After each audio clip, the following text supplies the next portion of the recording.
Hey everybody, it's Trainers103 here today with finally another replay cast. Been, I think, a few days since I actually got around to doing one of these. We have Resurrected Eagle, also known as Eurobeat94 on my twitch.tv, at least in chat. He's playing Ryuujou this time versus an Independence. I'm pretty sure this is after the loadout force on the US aircraft carriers, so playing 1-2-2 here for optimum strike power. Having a look at the matchmaking, there's a grand total of 1 defensive AA. I don't think one Kua gets one. I'm not sure.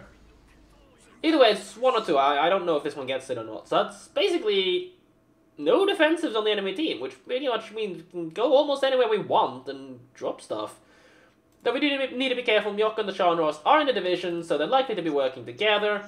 But overall, anti-aircraft on the opposing team isn't really that great, so hopefully we'll have some good times ourselves. On our team, we get an Atlanta and double Cleveland, so this guy might as well go and poke himself. Anyways, forgot to select the planes. We're pretty much sitting there AFK at the start, so no headwind launch. I probably would have considered just doing a circle around here just to get these planes up in the air a little bit faster. Most carriers do take off to the left, or to the port, so they should loop a tiny little bit like this, but it seems this plane kind of just flew in a straight line, but it's not that big of a deal. I mean, on a map like this, with 9.6 concealment and against a US carrier, you can easily get yourself moving long before the Independence is ever able to get planes anywhere near you, and there you go, finally getting our ship moving, but a little bit delayed in that sense. I also didn't catch if we had the torpedo servicing or not, or what our launch order was, but we've got our strike heading north and our fighters heading center.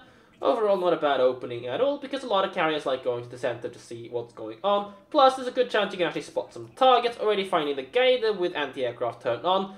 Don't want to lose any fighter to him, so just immediately break away. If anything we want to do, we can send our torpedo bombers back there and flop him. Though we need to we need to be careful, because we have revealed our fighter to the opponent aircraft carrier, and we need to be aware that he could be sending aircraft here to intercept. Regardless, we've got our torpedo bombers and our dive bombers stacking up. We know that 2 of the battleships were heading south, so it's only really just a possible Iron Duke heading north. We don't need our dive bombers to kill a Königsberg, we just need to flop them with like 4 torpedoes and the guys going to the bottom. We spot the enemy fighters on the other side of the map, so we should be reasonably comfortable that we're not going to find ourselves being contested here. The only real question is, where is his strike? Because we know where his fighters are. He hasn't sent them in this direction, he hasn't come to contest us. I probably would just leave this fighter somewhere in this area under the protection of an ally, Cleveland or Atlanta. Just leave it over there in case something happens, because we know this fighter is never getting anywhere near this to defend. Now, if you really wanted to be a cheeky bastard, you could you just use the dive bombers to try to, send them in and absorb the attention of these floatplane fighters, which of course could have been the other option, to keep the fighters over here for the effort of striking, but it seems we're going to do a bit of a dodgy drop. This is way over lead, but, I mean, if the guy suddenly decides he wants to turn away as our float plane, as our rear gunners actually do kill some, we're only going to pick up, yeah, there you go, 2 hits on that. So, honestly, I would just split up and line up one of the squadrons for a proper drop. Line one of them up on each side as a lineup to a cross drop, but without actually performing a full cross drop, just anvil whichever squadron gives you the perfect opportunity to flop. Now that squadron is definitely escorted onto him. It's just being delayed on the screen. Planes don't really defy physics, and not circle or fly. It's like it has to be here. Anyways, this is a bit of a late strafe, but the guy screwed his, and there you go. You can see he wants to kill a plane. He comes in. But the guy's completely botched his drop. Unfortunately, we don't actually get to catch the entirety of the strafe. There's no way the Atlanta's going to be focusing the fighter unless the fighter is the only thing in range. You can see the dual-purpose shots heading towards the rest of his aircraft. But, ooh, this is a risky strafe. I would not really consider trying this, but it seems the enemy carrier isn't paying attention, so we do actually get to pick up a plane. But I'd be careful now, and you can see we're trying to extract, but we're going to get tagged, so that's not really a fight that goes in our favor, because we just, we're post-strafe, and there you go, we ordered the proper click on the plane now, so, but, like, this is not a good, it was never a good engagement, because, and it was just risky strafing overall, and with only one fighter squadron, I wouldn't even take the engagement, but it seems like the opponent carrier takes the bait, it's going to fly towards the Atlanta. Remember, this Atlanta doesn't have defensive, and his anti-aircraft isn't actually that tough, so avoid a click fight. Do not take a click fight, keep flying. That's the correct thing to do there. Because our fighters are slightly faster than his fighters, I believe. But, you know, you can see we now get annihilated, and the Atlanta achieved the grand total of fuck all, because the guy's not an anti-aircraft spec. You just need to be aware of this kind of stuff. And of course, he didn't have defensive, so I would immediately have deemed the Atlanta to be 100% worthless. So a pretty big mistake on our end there. We're now completely out of fighter replacements, which means we need to be incredibly passive with our fighters, and the enemy team's all blobbing up like idiots. So it doesn't really seem like the enemy team wants to have a good chance of winning this fight right now, but the question of course being, will our team throw and feed the enemy team, or do they actually look like they're interested, or you know, because the enemy team's interested in doing nothing. Now, normally I don't really suggest cross-drops like this, because, you know, your other squadron isn't really on time yet. This is seriously dodgy business, because he can just simply slow down and we're going to completely miss. So, you know, we actually do pick up one. Are we going to get two? No, we don't. But we did at least get one. So I'm just going with the dive bombers now, because he has damage control partied, and flop him with some dive bombers. Teams start engaging him with their main battery as well. That's under lead, but we do actually get lucky and pick up 2 hits. Very nice result there. And there you go, much better aim on this drop. And, of course, the better aim squadron misses, because reasons. He's at least on fire, so hopefully someone can put 1 or 2 battleship shells on him, and the guy's going to go down. But what I'm trying to say there is drops like that are overly rushed and generally kind of pointless, because we know his fighters are not here. He's actually dropping the cleave lull with his dive bombers for some bloody reason. But normally, I would send one squadron to the side, other squadron to this side, and try for a better looking anvil drop. Cleave lull actually goes down to a combination of Furutaka, but the Miyoko just went down in return as well. So that's their only real defensive anti-aircraft gone. Number 2 fighter squadron is under anti-aircraft attack. Get it away. There's no reason whatsoever to keep it there. It's like, we cannot afford to bleed. It's a god Yamada on the underneath inside of this area, so, you know, we kind of need to deal with that later on. But it looks like our team is currently feeding, which is kind of horrible. Maybe if this destroyer gets behind and kills that carrier, and something, you know, useful could come out of it. But right now, this team is pushing into something they shouldn't push into.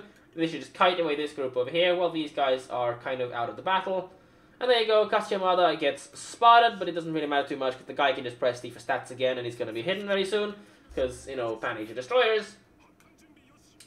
But if anything, we know that this guy doesn't put big smoke puffs, so if there's a chance we can go and kill him as we just make the mistake of losing a fighter. No one is in a position to shoot this guy, so you can see it on the map. These guys are behind the islands, like, these guys are behind the islands. Losing planes here is just a bad play overall. We know the enemy carrier isn't doing much to intercept us, so we pretty much have free roam overall, to be completely fair. Scharnhorst is going to be a little bit of a problem. I would just drop my torpedo bombers on the Scharnhorst and ignore the Gajamada right now, because Gajamada isn't doing too much. And there you go, that seems to be what we're doing. Gajamada decides he wants to smoke under torpedo under influence of aircraft. Second squadron is way under lead. And you can drop a lot closer than this, by the way. You can see where they're arming. You can kind of see that they're like a good distance away. But we do pick up the complete kill, so this floatplane fighter is no longer dangerous. Because the commanding ship is dead, the fighter will no longer automatically seek out targets. And the Independence actually torpedo bombers the Cleveland to death, because the guy clearly isn't running defensive or anything. Gaida gets spotted. I would get behind it and just drop the Gaida, and that looks like exactly what we're going to be doing. But we do lose a couple of extra planes. There you go, better lead. We need to hit the guy once to kill, and there you go. Gaida goes down. However, Gachimada burns down the Iron Duke, so the team is, well, for all intents and purposes, just feeding. We've lost another fighter at this point, but right now we just keep it a little bit up here. Nobody's actually going to be in a position to spot the fighter for us. As we send a plane back, it's the Leander. There's no real need to send it, because a solo cap does take 3 minutes to execute. And the Akatsuki has now found the enemy Independence, so hopefully that guy dies. We don't actually need this fighter for anything other than killing enemy floatplanes, which would be kind of nice. You know what, let me just have a look and see what's going on. The guy's being stupid. Yo, dude, mouse 1, it's a thing, yo. Mouse 1? Looks like the Independence wasn't really paying attention, so he's actually going to take a few torpedoes. 1 even. I don't think he's taking the second one, which means that this torpedo drop is now completely missed. And it's an auto drop against them, but Akatsuki just needs to mouse 1 this Independence to death. That's literally all he needs to do, mouse 1. But then again, a destroyer that went down the border of the map to kill a destroyer is 100% a retard anyway, so it doesn't really matter. The end is smoked, so in a way, it kind of paid off to send our fighters over here to spot him, because, you know, he's not going to be able to sit in that smoke screen indefinitely, but we do need to be careful with the capture timer, so we kind of need to hope that the guy actually shoots at something. And we need to hope that the Akatsuki actually successfully kills the carrier, otherwise the guy, well, I mean, we know he's an idiot anyways, but we need to make sure, at least in being retarded, he's going to achieve something. And finally, he's using his one front turret instead of his both rear turrets. At least the Independence is top hull, so he doesn't have, you know, secondaries. Yeah, Huanghe torps are mini-causes, surprisingly. So that's kind of bad. And now this Gachimada is still circling around. But the problem now kind of is the fact that they're in the capture, which means that we can't really properly, you know, win this by getting points. And there you go, Gachimada kills the Arizona, because they're literally just feeding the guy right now. And the Akatsuki has still failed to kill the Independence. You know what, let's go have a look. Hey, at least he's doing some good damage, and it looks like he's even gotten an extra torpedo hit for the flooding, so the Independence is actually going to go down. About bloody time. Maybe the Leander actually fired, so we're taking a risky force drop into it, but we're running out of time here. So we kind of have to chance it, but we know that the smoke screen's expiring, and we kind of expect him to be up there, and we actually do pick up one hit on him, which does a third of the reset. So that's a really, really good spot of luck for us, and he's used his damage control party. So if we're able to hit him with a couple of fires and another torpedo bomber hit that causes flooding, there's a good chance this guy's going to die. Now, I would pull in this direction, because these things turn bloody fast. You can see now we've just overturned. If he turns away from this, then Leander's an idiot, but he doesn't recognize the drop, so there's a good chance we might have to get away with it and hit him with a torpedo bomber there. Dive 4 is not the world's best drop. Wow, we actually get double fire, so there's a good chance this Lander might actually just die to this. Like, a couple of shells. Actually, no, he still needs to take like 3-4k damage from allied shelling, I think, because his damage control party is not that far off, like 30-40 seconds of his premium, so, hey. Keeping the fighter a little bit farther away, because the guy's on fire, which means he's going to be spotted from further away. So there's no real reason to keep our fighter in the AA range of the Leander. It's not that dangerous, but it still could be a problem. Now, let's just have a look. The Furitaka and Akatsuki is having a play over there, but the Leander, and there you go, you can see his damage control partied it, so like I thought, he was not really going to die to that, but we still did a reasonable amount of damage to him. And now he's gotten himself another smoke screen, and I doubt this guy actually knows how to shoot into smoke, so we kind of need to kill the guy. But where's this guy's pointing the guns? Oh, the guy's not even pointing the guns at the right target. Oh, 161 Gachimada. I can understand why he wants to get rid of it, but it's his job to get rid of it right now. Shooting the Iron Duke isn't the biggest problem, though, as we're actually moving our ship behind this island over there. Gachimada is not a big deal, to be completely honest here, and somehow our planes were still taking damage, but that was just temporarily because he wasn't in the smoke yet. But our Akatsuki is now in the enemy capture circle, so if he actually gets to sit there for a good long period of time, and constantly gets himself reset at some point in time, you know, we could actually achieve something. At this point, however, it seems like the Leander isn't being too much of an idiot. He's not actually firing his main battery. So, oh, never mind, I take that back, go kill the Leander. He just committed suicide. No, drop the Leander, drop the Leander. Oh, I mean, it's too late, I know, but this squadron, look, he's shooting, drop the Leander. Our dive bombers can flop this Iron Duke. And, no, that's way too early. That's way too early. He's still going to be on damage control party. It's 15 seconds. And we only get 2 hits. You can see damage control party up. What I would have... And there you go. Shanos goes down. This guy's low HP. The correct move to do there is dive bomber, Iron Duke, Hopi damage control party. Second torpedo bomber squadron, kill Leander. This guy's shooting AP for some reason. And we've now exposed ourselves. We've oversailed the island. So it's time to rush for this one. Just to get ourselves behind cover. Looks like the Iron Duke is dead. If he takes a flooding, this Iron Duke is dead. One dive bomber squadron, Iron Duke, just to get the fires. This squadron needs to reset the Leander. Buy time for torpedo bombers to come back online. Fighters are spotting the enemy Gachimada, and, well, right now, we're the last one alive. That's a big mistake. The Iron Duke was dead already, because I'm pretty sure he took a flooding. So now we need to get a torpedo bomber and kill this Leander. We have no room for error whatsoever. Our secondary is too far out of range to reset, so we are in a bit of trouble here. We're going to be spotted and probably taking fire from the Arizona, but we still have 5 minutes. Well, we still have 5 minutes of the game, so, like, if we'd killed this guy earlier, I think there's a much higher chance for us to get a Solar Warrior, because we still need to deal with the shit over there. We have absolutely no chance to fuck up this whatsoever. So it's really, the question really now is this Leander going to screw himself over? So we need to get the plane slightly farther away, and we're trying for a ridiculous looking commit. Leander doesn't recognize this, doesn't decide to turn away, so he's going to get himself locked down, but he needs to take one torpedo. This squadron is not going to be able to come in on time to actually execute a drop, and he looks like he's actually going to take two because he didn't stop and drop. Don't commit that. What the fuck? Okay, so we basically need to commit a second drop, but the Leander is guaranteed dead. But the problem with that is we can't use this to damage over time the Arizona anymore. We need to actually cycle the planes. There's no time to diddle-dawdle about. We need to immediately aggressively proceed towards the enemy team there and accept the fact that we're likely to take some fire. We know where the Gatyamada is. Who cares? Send this plane over there, find the Arizona, find the foot attack, ensure that they cannot run away. One dive bomber squadron that hits this guy is enough to kill him. Although, you know, if he doesn't get a fire on him, he's gonna kind of have to... that's me controlling the camera, by the way. If he doesn't get a fire on him, then, you know... well, if he hits a gun turret and sets a fire, he's going to need 3 ticks to kill, I think. So we do still... or 2 ticks to kill. Now, this fighter squadron is a complete waste. Go send it to the... look for the Arizona, look for the Futataka. There's no reason whatsoever to keep it here. Right now, if you want to get that Solar Warrior, you're going to have to stay absolutely calm. You're going to have to make sure that every move you make is absolutely perfect. And losing the fighter there is not that, because we just lost our ability to kill a float or tag a float plane fighter without the cost of a strike. And we're already behind on strike, because why am I saying this? Why are we behind on strike?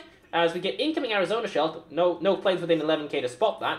The reason I'm saying this, and we need to be aggressive towards the enemy team now, because we're running out of time here. Now click this goddamn Mada to death, then we can deal with everything else. And there you go, damage control party that immediately. Good job there. This plane is pretty far away from spotting us. We still have 8 or 9k air spotting radius. But there you go, we finally spot the foot attacker. Empty squadron needs to get in there to tag this plane. And this is what I mean, we were behind. If we'd done everything in the cap defense correctly, we would actually have had a squadron to hit this Arizona. Go in, dive bombers against the foot attacker, keep the dive bomber there, absorb the attention of the float plane fighter. Foot attacker is definitely the more important target to attack, and there you go, we recognize this going in. He's letting the fire, that's a horrible looking drop, it's only going to get 1, at best 2, I think not even 2 if he doesn't decide to slow down and turn into it. If he slows down, we can easily get to the 2 hits we want, but without a second dive bomber squadron, it's not going to kill, so we do actually need to commit a second drop on that. But at this point, if we just aggressively sail towards the Arizona, we're actually going to have a good chance of winning this game for a Solar Warrior and 7 kills. And there you go. Arizona is actually not in a position to do anything about us because it doesn't have a float plane fighter, so the rest of this game should be very chill and a easy win for us. It could have been dodgy in the end if the enemy team did kind of react and play properly, but kind of thankfully they didn't. But, I mean, we're also kind of fortunate in the sense that we have a lot of time remaining. A lot of the team died very early. So, in that sense, we're actually really fortunate that the enemy team really played this poorly. Now, we have 3 minutes left, so this dive bomber squadron is a little bit pointless, because if he triggers damage control party early, then, well, you know, we just lose additional damage over time ability. You know, just keep this in mind if you're going for a really, really tough Solar Warrior win. But in this case, the guy's sufficiently low HP that we can just go in aggressively, dive bomb the guy, hope to get some, hope to get double fire that he damage control parties. But in this case, single fire actually isn't too bad for us, because if it doesn't damage control party this, it's going to tick low enough that even just, you know, 2 torpedo bombers per hit is going to, you know, per squad, it's just going to kill him outright. So he's going to be burning for a while until we get our planes close to him. So, I mean, this game's pretty much secure. There's still 2 minutes left. We can maybe still... well, we can still cycle this dive bomber squad, but it's taking some damage. But we just need to ensure that this current attack here finishes the Arizona off. And, well, that's really just game. Coming in, the guy's still burning, so if you get a flooding over here, we just need to wait 20 seconds, dive bomb and secure the kill. Let's see if he's going to do any kind of evasive... no, he's going to try to do his level best to suck as many of these torpedoes as possible. Although, again, if he'd recognized the out turn away a little bit earlier, I would have placed a drop more like this. But he's still going to take 3 of them because he's a genius, and, you know, one does not simply turn away from torpedo bombers. So that's game. He's going to try to heal, but he's never going to out-heal another 2 torpedo bombers. In fact, if he dropped this closer, he wouldn't even be able to out-heal 1, because he'll survive 1, but he's not going to survive the second one. And there we go, picking up the final kill there for a very, very well-played game there. You can see 180k damage in a Ryuujou, very good result. 24 torpedo bomber hits, not bad at all either. We got kind of lucky, the enemy carrier didn't want to do anything against us, so we were basically free to do whatever the hell we wanted to, and we definitely needed that. Let's see, our Akatsuki actually is I don't know if this is a real scoreboard or not. I guess it's just sorted by kills or something. I mean, you can see there, but like, who knows? Doesn't seem to be the screenshots there, so I guess that's just the replay site trying to do this. But we can see that with 7 kills and the solo warrior, obviously gives us the Kraken and the Confederate there, and the high caliber because it was only a 3 battleship game. But and now it's completely differently sorted. No, never mind. Yeah, it's sorting it the same way. I don't know what the XP. I'm not even sure if this is saved in the replay file itself. But we're obviously going to be a top scorer. Like that's just to be expected because we just did so much this game. Enemy Gachimata is probably going to be top scorer as well. He had a pretty good game, farming up the team that just fed the guy. But overall, we can really thank this on this enemy independence. Playing the Ryuujou is always a difficult concept though, because if you get into tier 8 with a bunch of North Carolinas, you just kind of might as well go and poke yourself. So yeah, just keep that in mind overall. So, is there anything really to comment on this game other than, just maximizing abilities, maximizing yourself and your ability to win the game in this late stage? 2 things that were lucky for us was the teams died so fast, we actually had time to kill everything in the end, and of course, 2, the enemy independence didn't exist. Like, they just simply did not have a carrier. For all intents and purposes, they didn't have a carrier. Because he never stopped us. If this enemy independence had played aggressively against us, then of course we could have been in trouble and not been able to pick this up. And of course if the independence had actually, properly run away from the Akatsuki and spotted torpedoes and dodged them, because, in independence it's still a Cleveland chassis, well, hull. Cleveland hull running away from an Akatsuki with 57 knot torpedoes isn't really going to get too far, right? Or is it 50, it's 57 or 62, I forgot. Like, this guy does 30, so it's 30 knot torpedoes and he's got 3 kilometers to dodge them. So overall, poorly played by him, and very well done by us as well. When the last thing is just maximizing strikes. I've had a lot of games which could have been solo warriors to me. I had a 200k damage Ryuujou game by myself, which is probably why I'm being so, I guess you can say harsh on Eurobeat 94 Resurrected Eagle here. It's the reason why I'm being incredibly harsh here, because, I've had games which were lost within 5 seconds or 100 health, just because I didn't turn my ship around a couple of seconds early enough, I didn't risk a bit more of my health, or I didn't, I messed up an earlier drop, which meant I had to cycle something and then have to come back, and I just did not have the time to pull it off anymore. So you can actually find that old Ryuujou game. I uploaded it on my channel somewhere if you want to look for it. Maybe I'll go look for it, put it in the description box below. We'll see what I do. But regardless, I hope you guys enjoyed this replay cast. A bloody well impressive game overall, especially with the Ryuujou. I mean, thankfully it's not against 201 Independence, which, I mean, even if this guy was playing a 201 Independence, we would have easily been able to do. We would probably have an easier time of winning this because he would never have been able to attack our Atlanta and put him in a bad position, and also he wouldn't have been able to kill the Cleveland, which didn't seem to have defensive or any ability to dodge torpedoes whatsoever. So. It could have gone a lot better if he was a 201, because he was just so passive with his fighters. He never even took an engagement with us to begin with. But yeah, I hope you guys enjoyed this replay cast. Hope you guys found it entertaining. I definitely liked watching it, although some, without really checking the time and whatnot, and the enemy team, what they were doing, I somehow had the feeling it was going to be a lot tougher of a game. But Resurrected Eagle did actually make it look quite easy, although, hey. Anyways, take care, and I'll catch you guys in the next one.